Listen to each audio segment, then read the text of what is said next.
विश्वेशं वन्दे परिव्राजचक्रवर्तिनं मूर्तित्वे परिकल्पितशतप्रतो वर्त्मापुनर्जन्मनाम् आत्मेत्यात्मविदां कृतश्चेदतां भर्तामनज्योतिषां लोकानां प्रलयोदयस्थितिविभुश्चानेकधा यश्रुतो वाचं न सदधात्मनेककिरणस्त्रैलोक्यदीपूरभिः भवति भूयोभिपडबुद्धिविपडुयां होराफलज्ञप्तये शुद्धन्यायसमन्वितेषु बहुशः शास्त्रेषु दृष्टेष्वपि होरातन्त्रमहारणमप्रतरणे भग्नोद्यमानामहम् स्वल्पं वृत्तविजित्रमर्थबहुलं शास्त्रप्लवं प्रारभे होरेत्यहोरात्रविकल्पमेके वाञ्छन्ति पूर्वापरवर्णलोपात् कर्मार्जितं पूर्वभवदे सदादि यत्तस्य भक्तिं समभिव्यनक्ति कालाङ्गानि वराङ्गमाननमरो हृत्क्रोणवासो घृतो अस्तरिव्यञ्जनमोरुजानेकले दङ्गे तपोङ्घ्रिद्वयम् मेषाश्विप्रथमानवर्क्षचरणा चक्रस्थिताराशयो आशिक्षेत्रग्रहर्षभानि भवनं चैकार्थकं प्रत्यये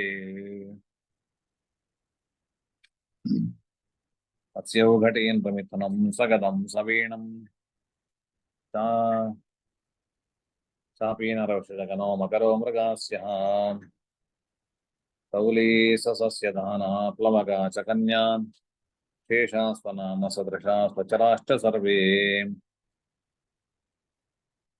क्षितिजसितज्ञचन्द्ररविसौम्यसितावनिजाः सुरगुरसौरिमन्दगरवश्च ग्रहांशकपाः अजमृगतौलिचन्द्रभवनादिनवांशविधिः भवनसमांशकाधिपतयस्वग्रहात् क्रमशः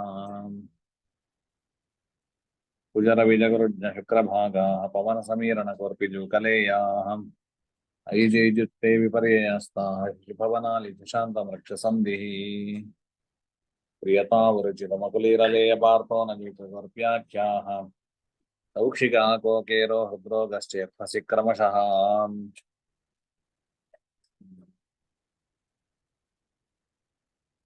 ग्रेकाणहोराणो भागशून्या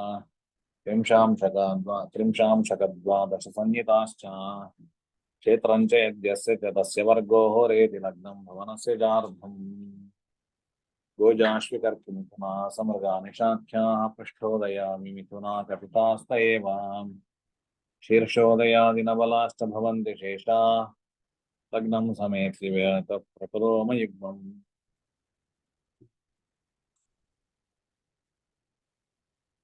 ಇನ್ನು ಈ ಶ್ಲೋಕ ಪಾಠ ಆಗಿದೆ ನಮಗೆ. ಯಾವುದು ರಾತ್ರಿ ರಾಶಿಗಳು, ಯಾವುದು ಹಗಲಿನ ರಾಶಿಗಳು, ಹಾಗೆ ಪೃಷ್ಠೋದಯ ರಾಶಿಗಳು, ಶೀರ್ಷೋದಯ ರಾಶಿಗಳು ಯಾವುದು, ಹಾಗೆ ಉಭಯೋದಯ ರಾಶಿ ಯಾವುದು ಅಂತ ನಿನ್ನೆಯ ದಿವಸದಲ್ಲಿ ನಾವು ನೋಡಿದ್ದೇವೆ, ಮೊನ್ನೆ ದಿವಸದಲ್ಲಿ ನೋಡಿದ್ದೇವೆ. ಪೃಷ್ಠೋದಯ, ಶೀರ್ಷೋದಯ ಮತ್ತೆ ಉಭಯೋದಯ ಅಂತೇಳಿ ಹೇಳಿದ್ರಿಂದಾಗಿಯೇ ಪೃಷ್ಠೇ ಉದಯ ಯೇಷಾಂತೆ ಪೃಷ್ಠೋದಯ ಚಿರೇಣ ಶುಭ ಫಲದಾತ ಇತ್ಯರ್ಥ ಎಂಬುದಾಗಿ ಹೇಳ್ತಾರೆ. ಅಂದ್ರೆ ಪೃಷ್ಠಭಾಗದಲ್ಲಿ ಯಾವುದು ಉದಯ ಆಗ್ತದೋ ಅದಕ್ಕೆ ಪೃಷ್ಠೋದಯ ಅಂತ ಹೆಸರು. ಅಂದ್ರೆ ಕೆಳಗಡೆ ಒಂದು ಕಾಲಿನಿಂದಾಗಿ ಅಥವಾ ಬೆನ್ನಿನಿಂದಾಗಿ ಉದಯ ಆಗ್ತದೆ. ಬೆನ್ನಿನಿಂದ ನಂತರ ಅದು ನಿಧಾನಕ್ಕೆ ನಮಗೆ ತಲೆಭಾಗ ಬರುವಂತದ್ದಲ್ವಾ. ಆದ್ರಿಂದಾಗಿ ಅದು ಶುಭ ಫಲ ಸಿಗ್ಬೇಕಾಗಿದ್ರೆ ಸ್ವಲ್ಪ ಸಮಯ ಬೇಕು ಅಂತೇಳಿ ಅದರ ಅರ್ಥ. ಉತ್ತಮಾಂಗ ಅಂತ ಹೇಳಿದ್ರೆ ತಲೆ, ಅದರಿಂದಾಗಿ ತಲೆಯ ನಮಗೆ ಬರುವಂಥದ್ದು, ಹೊರಗೆ ಬರುವಂಥದ್ದು ಅದು ಕೊನೆಗೆ. ಅದರಿಂದಾಗಿ ತುಂಬಾ ಸಮಯ ಆದ್ಮೇಲೆ ಶುಭ ಫಲ. ಈ ಪೃಷ್ಠೋದಯ ರಾಶಿಯಲ್ಲಿ ಒಬ್ಬ ಗ್ರಹ ಇದ್ರೆ ಅವನು ಶುಭ ಫಲವನ್ನು ಯಾವಾಗ ಕೊಡ್ತಾನೆ ಅಂತೇಳಿ ಹೇಳಿದ್ರೆ ಅಂತ್ಯದಲ್ಲಿ, ಅವನ ದಶೆಯ ಅಂತ್ಯ ಭಾಗದಲ್ಲಿ ಕೊಡ್ತಾನೆ ಅಂತೇಳಿ ಅದನ್ನ ಹೇಳ್ತಾರೆ. ಇದೇ ಇದರಲ್ಲಿ 18, 19ನೇ ಅಧ್ಯಾಯದಲ್ಲಿ ಹೇಳ್ತಾರೆ. ಪೃಷ್ಠೋದಯ ಅಲ್ಲ, ಪೃಷ್ಠೋಭಯ ಕೋದಯ ಅರ್ಕ್ಷಗಾಹ ಸ್ವಾಂತ್ಯಾಂತ ಪ್ರಥಮೇಶು ಪಾಕದಾಹ ಅಂತೇಳಿ ಅಲ್ಲಿ ತಿಳಿಸ್ತಾರೆ. ಪೃಷ್ಠರಾಶಿಯಲ್ಲಿ ಬಂದ್ರೆ ಅಂತ್ಯದಲ್ಲಿ, ಉಭಯ ರಾಶಿಯಲ್ಲಿ ಗ್ರಹರಿದ್ರೆ ಮಧ್ಯಭಾಗದಲ್ಲಿ, ಶೀರ್ಷೋದಯ ರಾಶಿಯಲ್ಲಿ ಗ್ರಹರಿದ್ರೆ ಆಗ ಪ್ರಥಮೇಶು ಪಾಕದಾಹ, ಅವರು ಪಾಕದ ಫಲ ಏನುಂಟು ಅದನ್ನು ಮೊದಲಿಗೆ ಕೊಡ್ತಾರೆ ಅಂತೇಳಿ ಸಾಮಾನ್ಯ. ಅಂದ್ರೆ ಬೇಗನೆ ಒಳ್ಳೆಯದನ್ನು ಮಾಡ್ತಾರೆ ಶೀರ್ಷೋದಯಲ್ಲಿ ಬಂದ್ರೆ. ಪೃಷ್ಠೋದಯ ರಾಶಿಯಲ್ಲಿ ಶುಭ ಗ್ರಹರಿದ್ರೆ ಶುಭ ಫಲವನ್ನು ಯಾವ ಕೊಡ್ತಾರೆ? ಅಂತ್ಯದಲ್ಲಿ ಕೊಡ್ತಾರೆ. ಭಯೋದಯ ರಾಶಿಯಲ್ಲಿದ್ರೆ ಮಧ್ಯದಲ್ಲಿ ಕೊಡ್ತಾರೆ ಎಂಬ ಅರ್ಥವು ಕೂಡ ನಾವು ತಿಳ್ಕೊಳ್ಳಬಹುದು. ಈಗ ಪ್ರಶ್ನೆಯಲ್ಲಿ ಕೂಡ ನಮಗೆ ಒಂದು ಒಳ್ಳೆಯ ಫಲ ಯಾವುದು ಸಿಗ್ತದೆ ಅಂತೇಳಿ ಬಂತು. ಮನೆ ಕಟ್ಟುವ ಯೋಗ ಅಂತ ಬಂದಿದೆ. ಯಾವಾಗ ಅದು ಪೃಷ್ಠೋದಯ ರಾಶಿಯಲ್ಲಿ ಗ್ರಹ ಇದ್ದು ಆ ಗ್ರಹನಿಂದ ನಾವು ಶುಭ ಮನೆ ಕಟ್ಟುವ ಯೋಗವನ್ನು ಚಿಂತನೆ ಮಾಡಿದ್ರೆ ಆಗ ಸ್ವಲ್ಪ ನಿಧಾನವಾಗಿ ಮನೆ ನಿಧಾನ ಆಗಿ ಆಗ್ತದೆ ಅಂತೇಳಿ ಹೇಳಬೇಕು. ತೀರ್ಷೋದಯ ರಾಶಿಯಲ್ಲಿದ್ರೆ ಬೇಗ ಬೇಗನೆ ಮನೆ ಆಗ್ತದೆ. ಈ ರೀತಿಯಲ್ಲಿ ಹೀಗೆಲ್ಲ ಅದನ್ನು ಯಾವುದಕ್ಕೆ ಬೇಕಾದ್ರೆ ಹಾಗೆ ಜೋಡಿಸಿಕೊಂಡು ಈ ವಿಷಯವನ್ನ ಫಲ ಹೇಳಬಹುದು. ಮುಂದಿನ ಶ್ಲೋಕ. ಕ್ರೂರ ಸೌಮ್ಯ ಪುರುಷ ವನಿತೆ ತೇ ಚ ರಾಗದ್ವಿದೇಹ ರಾಗಾದೀಶ ಕ್ರಿಯ ವೃಷ ಇದು ಮೂರು ಸಲ ಹೇಳುವ.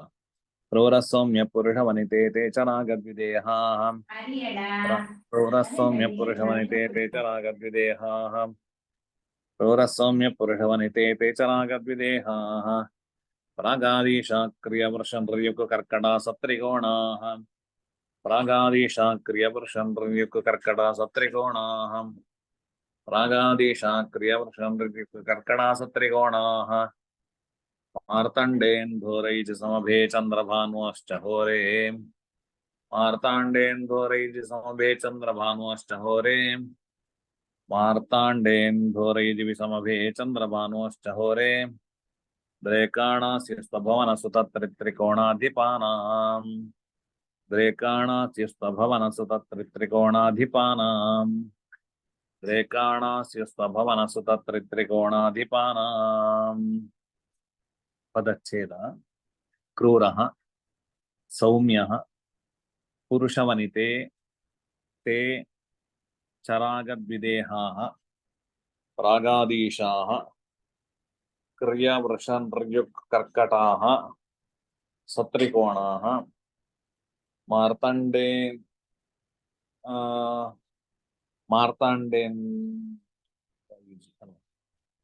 ಮಾರ್ತಾಂಡೇಂದೋಃ ಒಂದು ನಿಮಿಷ.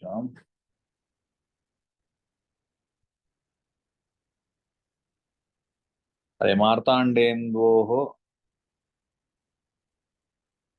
ಅಯುಜಿ ಸರಿ ಮಾರ್ತಾಂಡೇಂದೋಃ ಅಯುಜಿ ಸಮಭೇ ಚಂದ್ರಭಾನೋಃ ಚ ಹೋರೆ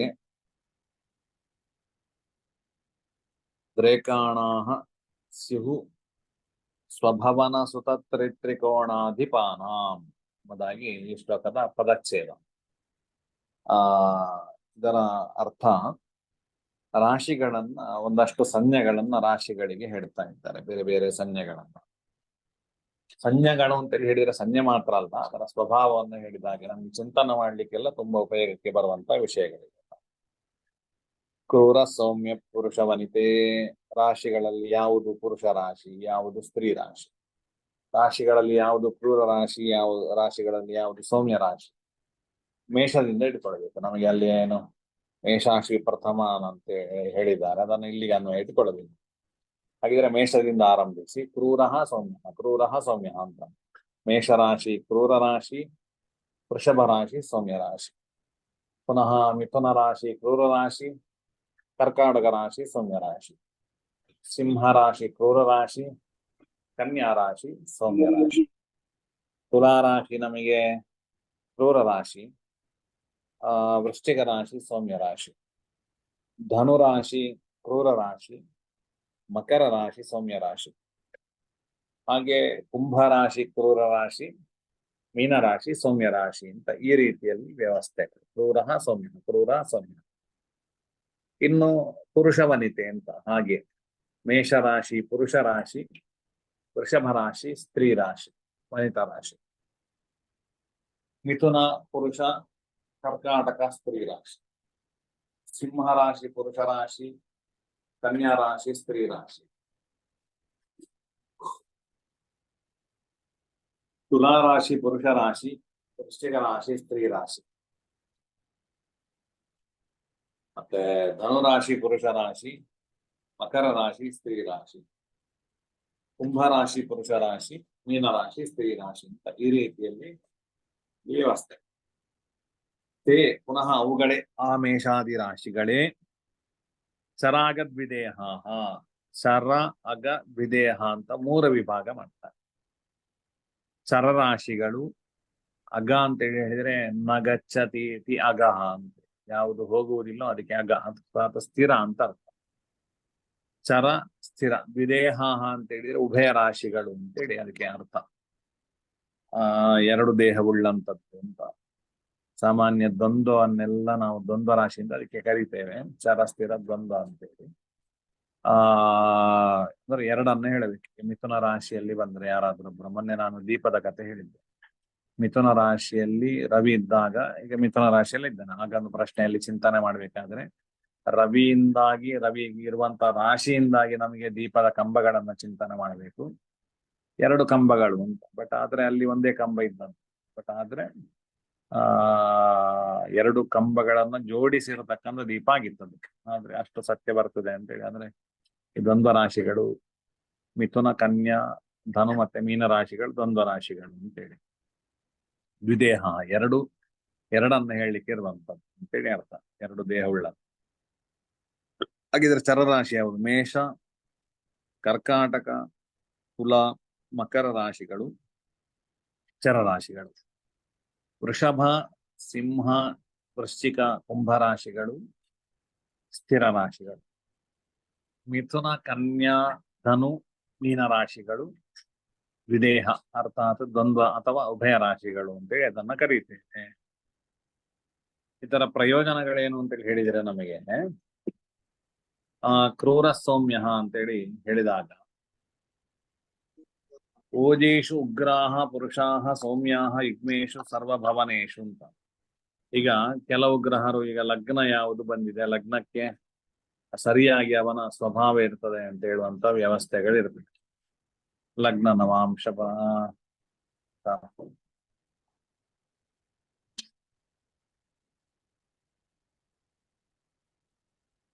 ಲಗ್ನಂ ದೇಹ ಅಂತೇಳಿ ಹೇಳ್ತಾರೆ. ಅವನ ಸ್ವಭಾವಗಳು ಇತ್ಯಾದಿಗಳು. ದೇಹಸ್ಯ ಸೌಷ್ಠವಂ ಸ್ವಾಸ್ಥ್ಯಂ ಸ್ಥಿತಿಶ್ರೇಯೋ ಯಶಸ್ಸುಖಂ ಜಯೋ ಅಪಶ್ಚು ತತ್ಸರ್ವಂ ಚಿಂತನೀಯಂ ಹೇ ಲಗ್ನ ಅಂತ. ಲಗ್ನದಿಂದ ಲಗ್ನ ಈಗ ಮೇಷ ರಾಶಿಯಲ್ಲಿ ಲಗ್ನ ಬಂತು, ಆಗ ಅವನದ್ದು ಸ್ವಲ್ಪ ಉಗ್ರವಾದ ಸ್ವರೂಪದವನು ಅಂತೇಳಿ ಹೇಳ್ಬೋದು ನಮಗೆ. ಅಥವಾ ಈಗ ಒಂದು ಜಾತಕದಲ್ಲಿ ಚಿಂತನೆ ಮಾಡುದು, ಗ್ರಹರು ಎಲ್ಲಿ ಹೆಚ್ಚಿದ್ದಾರೆ ಅಂತ. ಓಜ ರಾಶಿಗಳಲ್ಲಿ ಅಂದ್ರೆ ಕ್ರೂರ ರಾಶಿಗಳಲ್ಲಿ ಗ್ರಹರ ಹೆಚ್ಚಿದ್ದಾರು, ಸೌಮ್ಯ ರಾಶಿಗಳಲ್ಲಿ ಗ್ರಹರ ಹೆಚ್ಚಿದ್ದಾರು. ಕ್ರೂರ ರಾಶಿಗಳಲ್ಲಿ ಗ್ರಹರ ಹೆಚ್ಚಿದ್ರೆ ಅವನ ಸ್ವಭಾವ, ಅವನು ಕ್ರೂರ ಸ್ವಭಾವದ ಪುರುಷ ಆಗಿದ್ರೆ, ಅಥವಾ ಹುಡುಗಿಯಾಗಿದ್ರು ಸ್ತ್ರೀಯಾಗಿದ್ರು ಕ್ರೂರ ಸ್ವಭಾವದವನಾಗಿರ್ತಾನೆ. ಸರ್ ನಿಮ್ಮ ವಾಯ್ಸ್ ಬ್ರೇಕ್ ಆಗ್ಲಿಕ್ಕಿದೆ. ಆಚಾರ್ಯ ಅವರೇ, ನಿಮ್ದೇನೋ ತೊಂದರೆ ಇರಬೇಕು, ಗುರುಗಳ ವಾಯ್ಸ್ ಸರಿಯಾಗಿ ಕೇಳಿಸ್ತಾ ಇದೆ. ಇನ್ನು ಯುಗ್ಮ ರಾಶಿಗಳಲ್ಲಿ ತುಂಬಾ ಗ್ರಹರಿದ್ರೆ, ಅರ್ಥಾತ್ ವೃಷಭ ಇತ್ಯಾದಿಯನ್ನು ಸೌಮ್ಯ ರಾಶಿಗಳಲ್ಲಿ ತುಂಬಾ ಗ್ರಹರಿದ್ದು ಎಲ್ಲ ಅದಕ್ಕಿಂತ ಟೋಟಲಿ ಯಾವುದರಲ್ಲಿ ಜಾಸ್ತಿ ನೋಡಿ, ಆಗ ಹುಟ್ಟಿದ ಯಾವನ ಜಾತಕದಲ್ಲಿ ಏನಿದೆ ಆ ರೀತಿಯಲ್ಲಿ ಇದ್ದರೆ ಆ ಜಾತಕದವನು, ಅದು ಪುರುಷ ಆಗಿದ್ರೆ ಸೌಮ್ಯ ಸ್ವಭಾವದ ಪುರುಷ ಆಗಿರ್ತಾನೆ, ಸ್ತ್ರೀ ಆಗಿದ್ರು ಕೂಡ ಸೌಮ್ಯ ಸ್ವಭಾವದಳಾಗಿರ್ತಾರೆ ಅಂತೇಳಿ ಈ ರೀತಿಯಲ್ಲೆಲ್ಲ ಚಿಂತನೆ ಮಾಡ್ಲಿಕ್ಕೆ ಬರ್ತದೆ.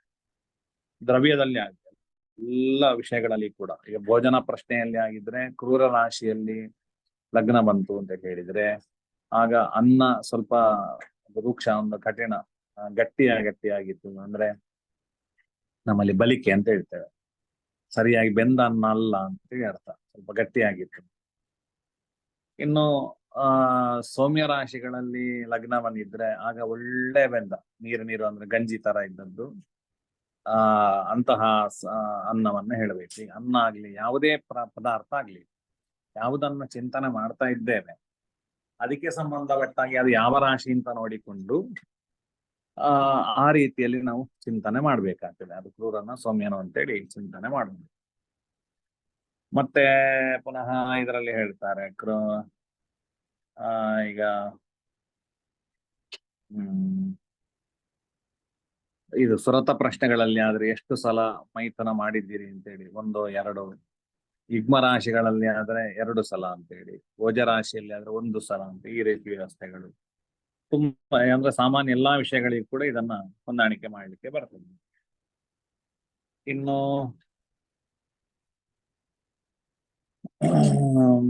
ಓಜ ರಾಶಿಗಳಲ್ಲಿ ಹುಟ್ಟಿದವರು ಅಂದ್ರೆ ಸಾಮಾನ್ಯ ಓಜ ರಾಶಿ, ಕ್ರೂರ ರಾಶಿಯಲ್ಲಿ ಹುಟ್ಟಿದವರು ಸ್ವಲ್ಪ ಉಗ್ರ ಸ್ವಭಾವದವರಾಗಿರ್ತಾರೆ. ಸೌಮ್ಯ ರಾಶಿಯಲ್ಲಿ ಅಂದ್ರೆ ಪರಾಕ್ರಮಯುತರಾಗಿರ್ತಾರೆ. ಸೌಮ್ಯ ರಾಶಿಯಲ್ಲಿ ಹುಟ್ಟಿದವರು ಚಾಪಲ್ಯ ಇತ್ಯಾದಿ ಗುಣಗಳಿರುವಂತವರಾಗಿರ್ತಾರೆ. ಹೀಗೆಲ್ಲ ಅದನ್ನ ಜೋಡಿಸಿಕೊಂಡು ಫಲವನ್ನ ಚಿಂತನೆ ಮಾಡಬೇಕು. ಇನ್ನು ಚರ ಮತ್ತೆ ಸ್ಥಿರ ಉಭಯ ರಾಶಿಗಳ ವ್ಯವಸ್ಥೆಯಲ್ಲಿ ಚರರಾಶಿಯಲ್ಲಿ ಯಾರಾದ್ರೂ ಹುಟ್ಟಿದ್ರೆ ಆಗ ತುಂಬಾ ಸಂಚಾರವನ್ನೇ ಮಾಡುವರು. ಅಂದ್ರೆ ಒಂದು ಕಡೆ ನಿಲ್ಲದ ಇದ್ದ ಒಂದೊಂದ್ ಕಡೆ ನಿಲ್ಲುದಿಲ್ಲ ಮಾರೆ ಅಂತ ಹೇಳ್ತೇವಲ್ಲ, ಕಾಲಿಗೆ ಚಕ್ರ ಕಟ್ಟಿಕೊಂಡಿದ್ದಾನೆ ಅಂತ ಹೇಳ್ತೇವೆ. ಅಂತೂ ಯಾವಾಗ್ಲೂ ಸಂಚಾರ ಮಾಡ್ತಕ್ಕಂಥವರನ್ನು ಚಿಂತನೆ ಮಾಡುವುದು. ಸ್ಥಿರ ರಾಶಿಯಲ್ಲಿ ಹುಟ್ಟಿದ್ರೆ ಅವನಿಗೆ ಯಾವಾಗ್ಲೂ ಸಂಚಾರ ಮಾಡೋದು ಸ್ವಲ್ಪ ಇಷ್ಟ ಇಲ್ಲ, ಹೆಚ್ಚಾಗಿ ಒಂದೇ ಕಡೆ ಇರ್ತಾನೆ ಅಂತೇಳಿ ಈ ರೀತಿ ವ್ಯವಸ್ಥೆ. ವಿದೇಹದಲ್ಲಿದ್ರೆ ಉಭಯ, ಅದು ಸಂಚಾರವೂ ಇರ್ತದೆ ಅವನಿಗೆ, ಕೆಲವು ಸಲ ಒಂದೇ ಕಡೆ ಇರುವುದನ್ನು ಎರಡೂ ಕೂಡ ಇರುವಂತದ್ದನ್ನು ಚಿಂತನೆ ಮಾಡ್ಬೇಕು.